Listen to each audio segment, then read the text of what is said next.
Graduation और computer के diploma किया हुआ है। अभी जो मैंने विषय बोला डॉक्टर बाबा साहब अम्बेडकर जी के बारे में, तो बाबा साहब अम्बेडकर और महात्मा ज्योतिराव फुले, इनका जो आंदोलन है वो बहुत बड़ा आंदोलन है और इस आंदोलन को हम लोगों को समझ लेना चाहिए। बाबा साहब अम्बेडकर कहते हैं उनके स्पीच में, उनके किताब में कहते हैं कि मेरा अधूरा कार्य पूरा करो। बाबा साहब कहते हैं कि मेरा अधूरा कार्य पूरा करो। अब ये अधूरा कार्य क्या है, इसको हमें सबसे पहले समझ लेना चाहिए। जब तक हम समझेंगे नहीं तब तक अधूरा कार्य पूरा कैसे होगा। सबसे पहले इनको समझने का कार्यक्रम करना है। ज्यादा करके हमारे लोग क्या करते हैं, हमारे लोग एक्शन ले लेते हैं। सबसे पहली बात एक्शन ले लेते हैं। तो एक्शन लेने से क्या होता है, जितनी जल्दी ऊपर जाता है, सिस्टम का नियोजन है पृथ्वी का। अगर भौगोलिक अगर हमने अभ्यास किया तो भौगोलिक अभ्यास में हम लोग जितने ज्यादा जो गेंद होता है उसको अगर जोर से फेंकेंगे तो उतनी वो देश नीचे आएगी, जितनी जोर से ऊपर जाएगी उतनी ही इससे नीचे आएगी। तो हमारे समाज में, समाज यह एक जात का नहीं होता है, समाज यह अलग अलग जाति से बनता है। समाज की स्पेसिफिक व्याख्या होती है, समाज की अलग अलग जातियों से समाज का निर्माण होता है। तो अलग अलग समाज जो होते हैं, अलग अलग जाति जो होते हैं, वो जातियों के बनाकर एक समाज का निर्माण होता है। तो इस विषय में बाबा साहब अम्बेडकर और महात्मा ज्योतिराव फुले जी का एक कहना है। तो क्या कहना है मैं वो आपसे बताता हूँ। बाबा साहब अम्बेडकर और महात्मा ज्योतिराव फुले, इनका एक ऑब्जेक्ट है। जैसे हम लोगों का कुछ ना कुछ एक ऑब्जेक्ट होता है, तो महात्मा ज्योतिराव फुले और डॉक्टर बाबा साहब अम्बेडकर जी, इन लोगों का एक वास्तविक में एक ऑब्जेक्ट है। तो उस ऑब्जेक्ट का नाम है रिकंस्ट्रक्शन ऑफ सोसाइटी। अभी मैंने बोला कि समाज अलग अलग जाति से बनता है। बाबा साहब अम्बेडकर और महात्मा ज्योतिराव फुले ब्राह्मण से लेकर अति शूद्र तक उन लोगों को हक अधिकार दिलाने में लगे हुए थे। तो महात्मा ज्योतिराव फुले का जो कार्य है वो जब तक हम समझते नहीं है तब तक हम बाबा साहब को नहीं समझ सकेंगे। मैडम ने अच्छी बात हमें बताई, सर ने भी बहुत अच्छा सा बताया, जो कि महात्मा ज्योतिराव फुले और बाबा साहब अम्बेडकर जी से रिलेटेड था।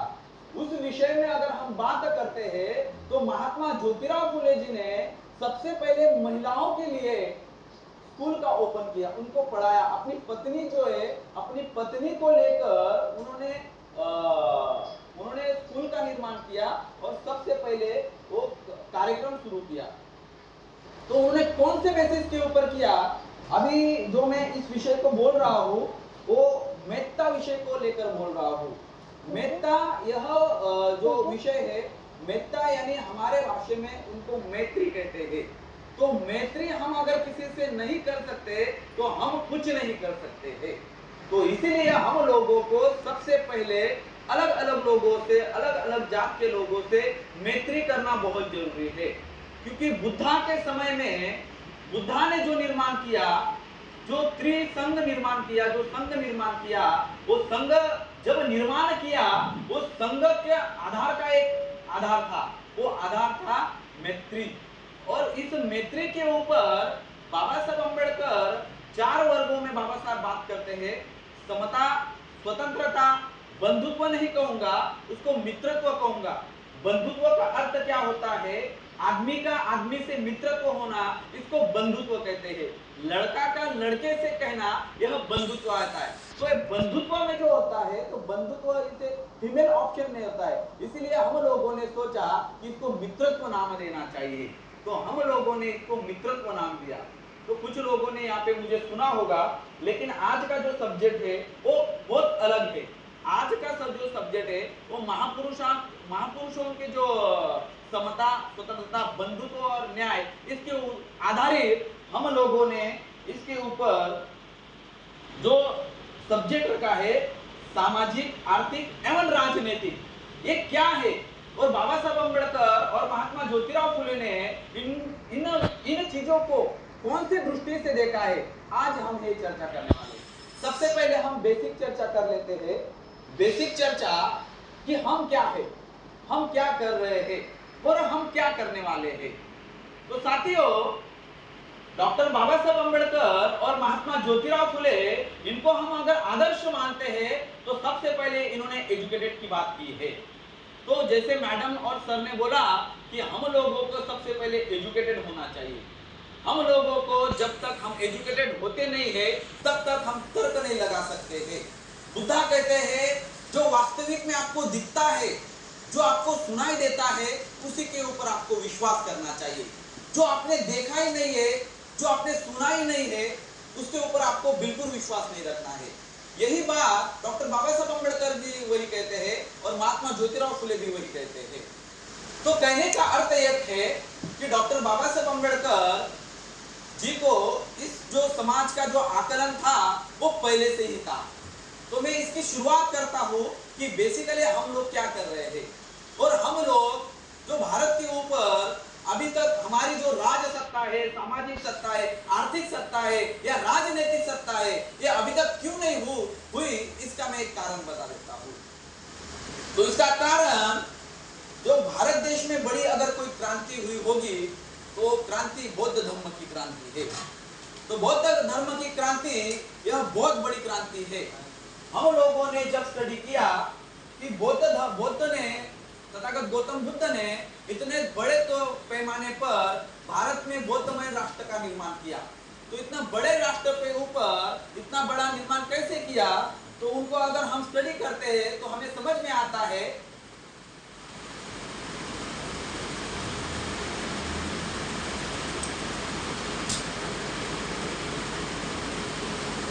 नीचे बोलते के समझते हैं ना, आईक्यू तो व्यवस्थित।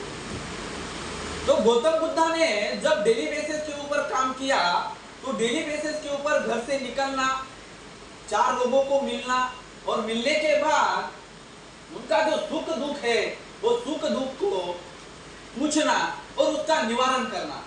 उन्होंने एक भिक्षु संघ का निर्माण किया। जो काम वो खुद करते थे वो 5 लोगों को करने के लिए बोला और वो 5 लोगों से पूरा भारत को बौद्धमय राष्ट्र किया।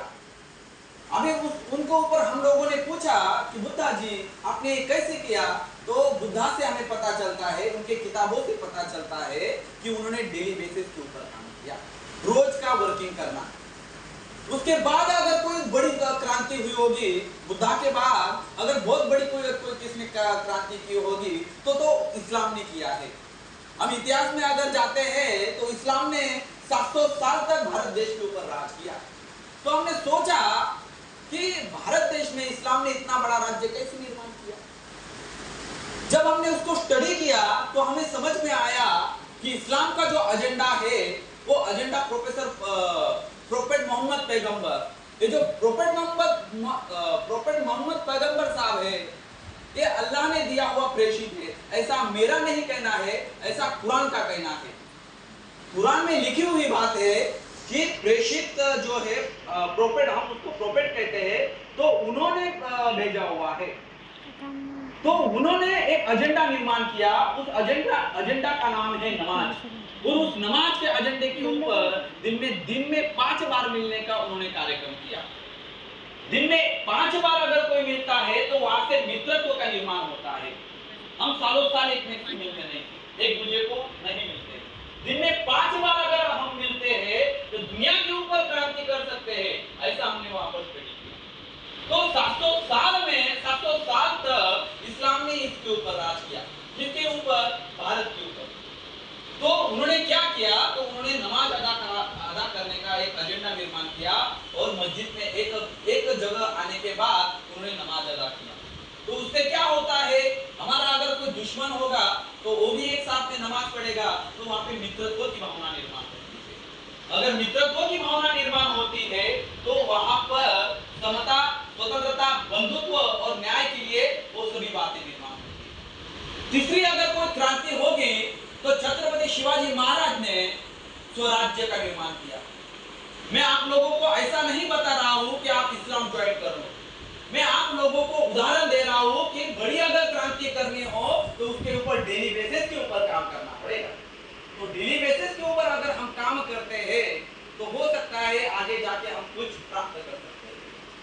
तो छत्रपति शिवाजी महाराज स्वराज्य निर्माण निर्माण करते समय माता जिजाऊ ने उनको स्वराज्य निर्माण करने का ढांचा बनाया और उनको सिखाया कि हमें स्वराज्य का निर्माण कैसा किया है।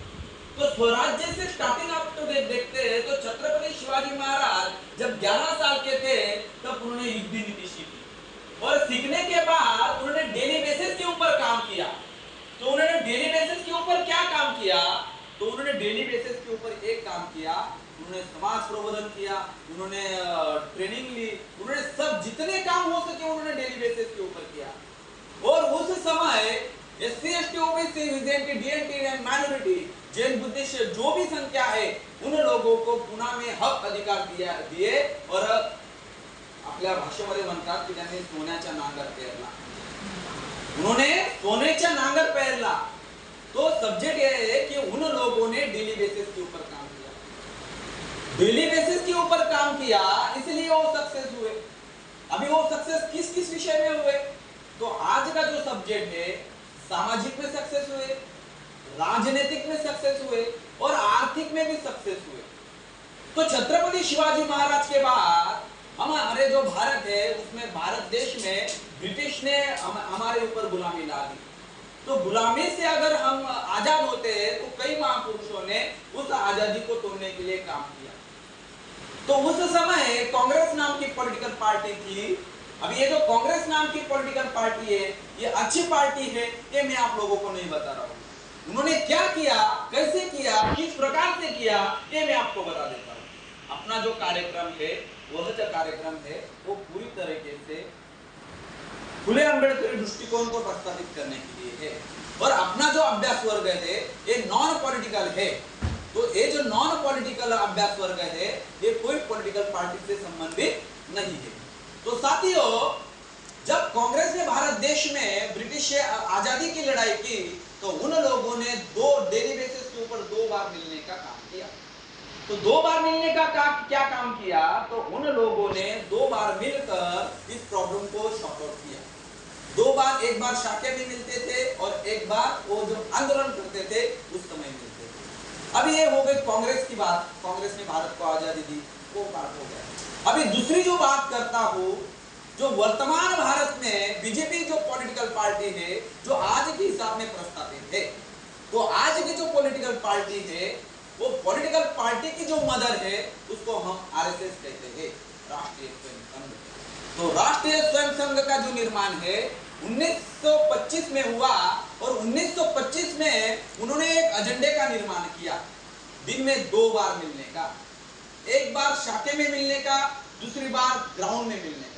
अभी काफी सारे लोग यहाँ पे टीचर है तो उनको पता रहेगा कि हाफ पैंट पहन कर वो शाम को झंडा लेकर आते थे और आने के बाद लेफ्ट राइट करते थे। तो 1925 से चालू था। 1925 से लेकर उन्होंने 2 ही कार्यक्रम किए, हिंदुत्व को लेकर उन्होंने 2 ही कार्यक्रम किए, एक शाखे में मिले और दूसरा ग्राउंड में मिले। इससे क्या हुआ? तो 2011 में क्रांति हुई, प्रतिक्रांति हुई, क्रांति हुई। तो क्या क्रांति हुई कि भारत के ऊपर आरएसएस की जो ऑफशूट विंग है बीजेपी वो भारत की सत्ता में आ गई। तो सोचो 1925 से लेकर 2011 तक इतना जो कालावधि है वो मेरे हिसाब से अंदाज से 50, 60, 70 साल का होगा।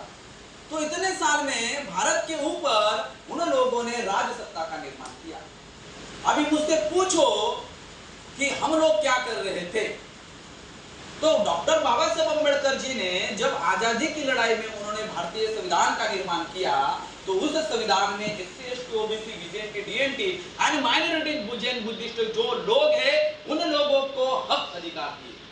तो उन लोगों को क्या अधिकार दिए? तो उनको फंडामेंटल राइट का अधिकार दिया। अभी ये फंडामेंटल राइट क्या होता है? तो इंडियन कॉन्स्टिट्यूशन में उनको हमारे लैंग्वेज में कहते हैं मूलभूत अधिकार। अब ये मूलभूत अधिकार क्या है? जो सामाजिक लेवल में जिन लोगों को गांव में घूमने की आजादी नहीं थी, गांव में फिरने की आजादी नहीं थी, काम करने की आजादी नहीं थी, पैसा रखने की आजादी नहीं थी, शस्त्र चलाने की आजादी नहीं थी, उन लोगों को बाबा साहब अम्बेडकर ने इंडियन कॉन्स्टिट्यूशन के अंदर मूलभूत अधिकार दिए, फंडामेंटल राइट, जीने का अधिकार दिया। हमारे भाषा में अगर कहना चाहो तो उसको ब्रह्मास्त्र कह सकते हैं। फंडामेंटल राइट, बोलने का जो अधिकार होता है वो बोलने के अधिकार 19 आर्टिकल 19 में दिया। तो साथियों, कहने का अर्थ एक है कि हम लोगों को सामाजिक, आर्थिक और धार्मिक जो है, जो राजनीतिक है, वो राजनीतिक जो अधिकार है वो डॉक्टर बाबा साहब अम्बेडकर दे सके। अभी हम लोगों ने सोचा कि हमें ये कैसे मिले, ये जो अधिकार है, ये जो मैं बोल रहा हूँ, ये जो अधिकार है वो कैसे मिले। तो छत्रपति शिवाजी महाराज ने जब स्वराज्य का निर्माण किया तो छत्रपति शिवाजी महाराज की जो मदर है मां साहेब जिजाऊ, तो जिजा माता ने छत्रपति शिवाजी महाराज को पढ़ाया और पढ़ाने के बाद बोला कि हम इस दुनिया में जो भारत है, ये भारतवर्ष में एक गुलाम है और इस गुलामी से आजाद हमें करना है। किसको करना है? हमारे लोगों को करना है। स्वराज्य का अर्थ क्या होता है? तो स्वराज्य का अर्थ होता है स्वतंत्रता। जो स्वतंत्रता की लड़ाई छत्रपति शिवाजी महाराज ने लड़ी, उसका जो बेनिफिट मिला, वो बेनिफिट के आधार पर महात्मा ज्योतिराव फुले ने पढ़ाई की और पढ़ने के बाद उन्होंने पढ़ाई का सिस्टम निर्माण किया। महात्मा ज्योतिराव फुले जी ने जो आंदोलन किए, वो आंदोलन में काफी सारे लोग पढ़ सके। अभी बाबा साहब अम्बेडकर की बात करता हूं तो बाबा साहब अम्बेडकर जी जब इस बात को लेकर जब छोटे थे तो उस समय बाबा साहब अम्बेडकर के जो पिताजी है, वो पिताजी सूबेदार रामजी सूबेदार नाम है उनका। तो रामजी सूबेदार जो है वो साधारण व्यक्ति नहीं थे। बाबा साहब अम्बेडकर के जो पिताजी थे वो साधारण व्यक्ति नहीं थे। बाबा साहब अम्बेडकर के जो पिताजी है वो मिलिट्री में सूबेदार थे और मिलिट्री में सूबेदार रहने से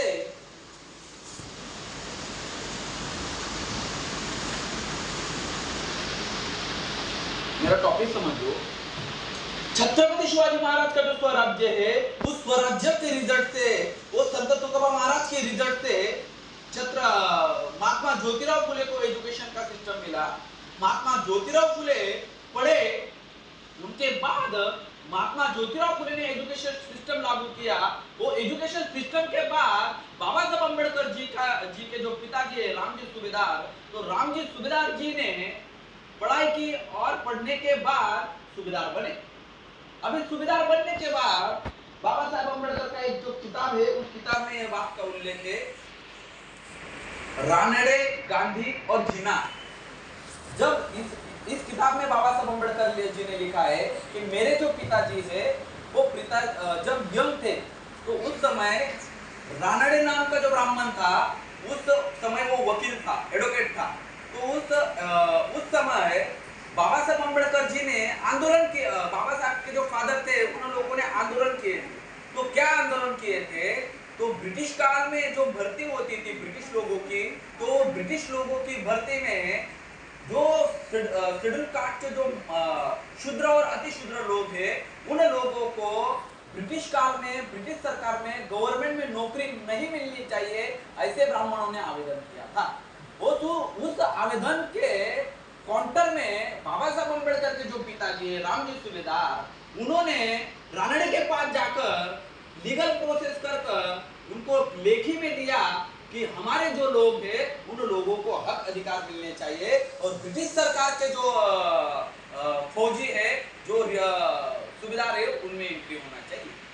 तो ये जो लिखा हुआ था, वो जो डॉक्यूमेंट है, वो डॉक्यूमेंट बाबा साहब की जो पेटी होती है उस पेटी में रखा हुआ था। जब बाबा साहब अम्बेडकर ने इस पेटी को उसमें से पढ़ा, डॉक्यूमेंट को पढ़ा, तो उन्होंने सोचा अगर मेरा बाप इतना बड़ा क्रांति कर सकता है तो मैं क्यों नहीं कर सकता। तो इसलिए बाबा साहब अम्बेडकर जी को बचपन से अनटचेबिलिटी जो होती है, वो अनटचेबिलिटी वो बाबा साहब अम्बेडकर जी ने अच्छी तरीके से देखी थी। तो इसलिए आज का जो सब्जेक्ट है वो आज का सब्जेक्ट से लागू होता है कि डॉक्टर बाबा साहब अम्बेडकर जी और महात्मा ज्योतिराव फुले ने हम लोगों को समता, स्वतंत्रता, बंधुत्व और न्याय को आधारित के ऊपर इस समाज का निर्माण। अभी हम लोगों का भी खुद का एक उद्देश्य है। ये आप लोग जो बैनर देख रहे हैं, अंतरराष्ट्रीय फुले अम्बेडकरी चळवळ आणि फुले अम्बेडकरी दृष्टिकोन, तो ये कोई संगठन नहीं है, ये कोई पॉलिटिकल पार्टी भी नहीं है। तो ये जो है ये ओरिजिनल फुले अंबेडकर राइट मूवमेंट है जो बाबा साहब अंबेडकर जी को अपेक्षित थी। तो बाबा साहब अंबेडकर जी ने इस उद्देश्य को लेकर जब सोचा तो उनका जो उद्देश्य है वो समाज का पुनर्निर्माण करना है। अभी ये समाज का पुनर्निर्माण क्या है, अलग अलग शब्द आ रहे हैं, तो उसको हम रिकंस्ट्रक्शन ऑफ सोसाइटी कहते हैं। तो रिकंस्ट्रक्शन ऑफ सोसाइटी का अर्थ क्या होता है, एक बिल्डिंग बनी हुई है और उस जो बिल्डिंग है उस बिल्डिंग को गिराने के बाद ही हम एक नई बिल्डिंग खड़ी कर सकते हैं। तो एक हमारा भी उद्देश्य है जो बाबा साहब अंबेडकर और महात्मा ज्योतिराव फुले और छत्रपति शिवाजी महाराज इन्होंने जो बोला जो कहा उस विचार को हम लोग प्रस्तावित करेंगे। ये हमारा खुद का उद्देश्य है, हमारा खुद का एजेंडा। इसमें कुछ नहीं है कि हमें कुछ मिलना चाहिए, कुछ होना चाहिए। हमारी नैतिक जिम्मेदारी है कि हम लोगों को यह काम अपने हाथों में लेना चाहिए और एक काम को हाथ में लेना नहीं चाहिए। तो बाबा साहब का जो अधूरा कार्य है उसको हम लोगों ने पूरा करना चाहिए और उसको पूरा करने के लिए तन मन धन इस तीनों को लेकर आधारित करके हम लोगों ने काम करना चाहिए। तो साथियों ये थी बाबा साहब अंबेडकर और हमारे जो बीच की बातें हैं कि हम क्या कर रहे हैं, हमें क्या करना चाहिए। तो महापुरुषों ने क्या किया,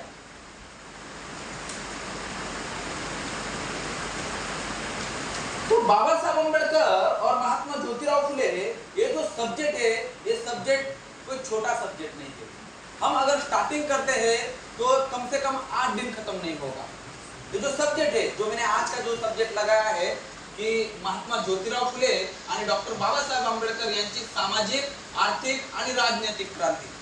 तो हा जो विषय आहे हा साधारण विषय नाही आहे, तर हा विषय मिनिमम 8 दिवस चालणारा विषय आहे, बी कंटिन्यू।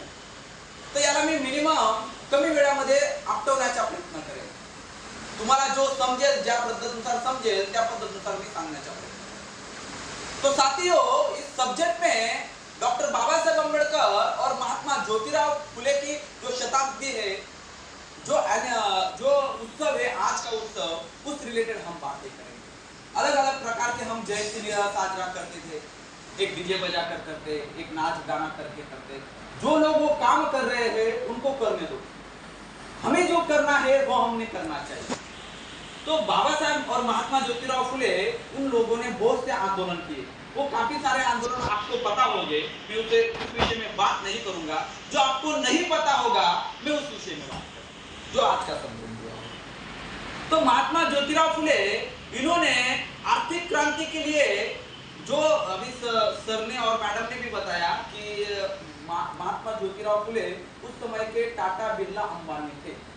अभी टाटा बिरला अंबानी ये जो लोग हैं वो अब जो कोटियों के मालिक थे।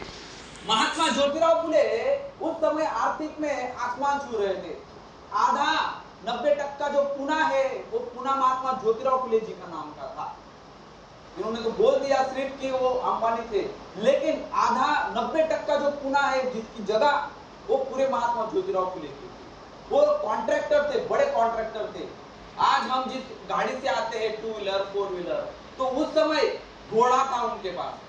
घोड़ा रहना, शूद्रों के पास घोड़ा रहना ये बहुत बड़ी बात है। उस समय शूद्र अति शूद्र अनटचेबिलिटी है, जो अनटचेबिलिटी थी वो अनटचेबिलिटी प्रस्तावित थी और उस अनटचेबिलिटी को प्रस्तावित होने के कारण कोई लोग कुछ नहीं कर सकते थे। तो इसी विषय में बड़ी क्रांति महात्मा ज्योतिराव फुले जी ने की। अभी बाबा साहब अम्बेडकर जी ने जो क्रांति की सामाजिक क्रांति उसे हम कहते हैं। तो सामाजिक क्रांति बाबा साहब अम्बेडकर जी ने की, तो किस आधार के ऊपर किया? तो बाबा साहब अम्बेडकर सबसे पहले पढ़ने के लिए, उसको हम वेल एजुकेटेड कहते हैं। तो बाबा साहब अम्बेडकर जी ने जब पढ़ाई की शुरुआत की, जब एमए हुए, एमए के बाद उनको जो गुरु है वो गुरु उनको सयाजीराव गायकवाड़ जो है उनके पास लेके गए और लेके जाने के बाद उनको शिष्यवृत्ति का दिया और उसके बाद उन्होंने अमेरिका के कोलंबिया यूनिवर्सिटी में एडमिशन करवाया। तो एडमिशन के बाद उन बाबा साहब अम्बेडकर जी को वहां पर अलग अलग लोग मिले। अभी सोचो हम लोगों को अमेरिका जाना है, कैसे जाएंगे? सबसे पहली बात होती है कितना खर्चा लगेगा? जाने के बाद वहां पे मैं क्या करूंगा, किसके पास रहूंगा, खाऊंगा क्या, वहां से रिटर्न आऊंगा कैसे। आज के हिसाब में हमें अगर सोचते हैं तो ये बहुत हार्डली है। सोच के देखो, एक इमेजिन करके देखो, अमेरिका जाकर रिटर्न आना। उस समय बाबा साहब अम्बेडकर 22 या 23 साल के होंगे। उस समय सामाजिक क्रांति की जो चिंगारी है उसको पूरा करने के लिए बाबा साहब अम्बेडकर जी ने अमेरिका कोलंबिया यूनिवर्सिटी में और वहां गए और अकेले गए। उस समय उनकी तो शादी भी हो गई थी। अगर यहाँ से दुनिया से कोई अगर हस्बैंड और वाइफ होंगे, अगर उनको कहेंगे कि मैं 10 दिन के लिए जा रहा हूँ, तो औरत बोलेगी है हेड़ा बनू रहा तुम्ही कुठे चालले। जो वास्तविक सत्य है वो हमें बात कर रहा हूँ। तो उस समय में बाबा साहब अम्बेडकर अमेरिका के कोलंबिया यूनिवर्सिटी में रमा माता को छेड़ के गए। अभी रमा माता जो है वो त्याग का मूर्ति हम कहते हैं, वो वास्तविक है क्योंकि उन्होंने करके दिखाया। और करके दिखाने के बाद बाबा साहब अम्बेडकर वहां पर गए तो उनकी मुलाकात एक प्रोफेसर से हुई। अलग अलग प्रोफेसर थे, तो अलग अलग प्रोफेसर हम बोलते, आपने ते शब्द वापरले असतील कधी कधी, वैवाहिक तिची विचारधारा, ये आपने नाम सुना है। अगर हम किसी को पैसे देते हैं और किसी से पैसे लेते हैं, इकन नहीं कर सकते। तो हम अगर किसी को पैसे देते हैं उधार के ऊपर, तो हम उसको क्या कहते हैं कि हमने आज आपको महीने का एक दिया तो अगले महीने हमें दे देना। तो उसको हम मराठी में कहते हैं व्यवहारिक विचारधारा। आज हम अगर किसी को 5,000 देते हैं तो 2 महीने के अंदर वो हमें 5,000 रिटर्न कर देगा। तो इसकी जो